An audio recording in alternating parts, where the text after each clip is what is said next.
The most important thing to realize with a prosecutor is limited resources.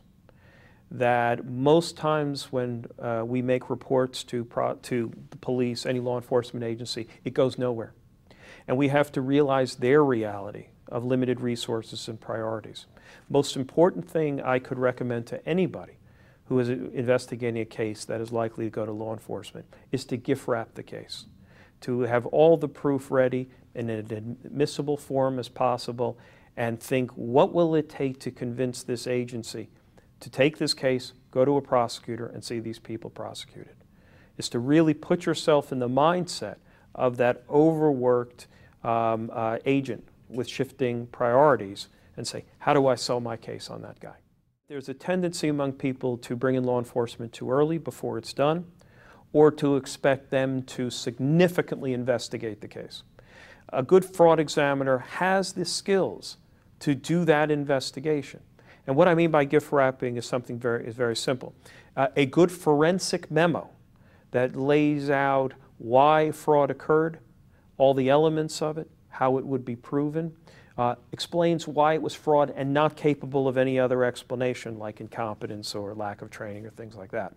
And in that gift wrapping, frequently affidavits from key company employees and exhibits that contain the documentation that back that up. Those would simply be records from your accounts payable department, checks from your treasury department showing that it went to the bad guy, things like that. That basically it is a self-contained package of not only the forensic explanation of what happened, but all the proof that supports that forensic explanation.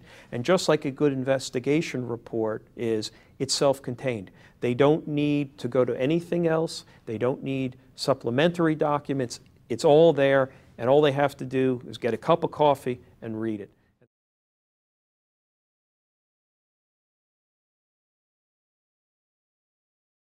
They look at ease of prosecution. Is this a witness that they can get jurisdiction over? How simple will it be to prosecute? Quite frankly, I think they take cases based on how likely they are to get a guilty plea. So for example, if your gift wrap case really is a slam dunk that this was theft, this was fraud, it's not capable of any explanation, the prosecutor says this is an easy case to clear, and is very likely that once that report is turned over to the defense, which of course it will be, that someone will say, I have no alternative but to plead guilty. They've got me. I think they make that decision the same way we would, any of us would. I have limited resources. How do I get this case cleared as quickly as possible?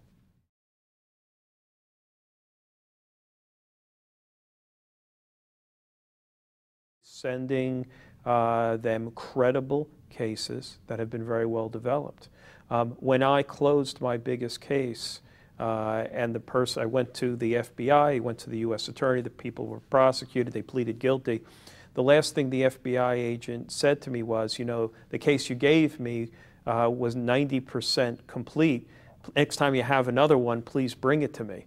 That's how you develop a good relationship, by respecting their priorities and quite realistically viewing those priorities, saying, you know, the best way I can help myself is to really help you get this case moving along. And that's how I found it to be the most effective.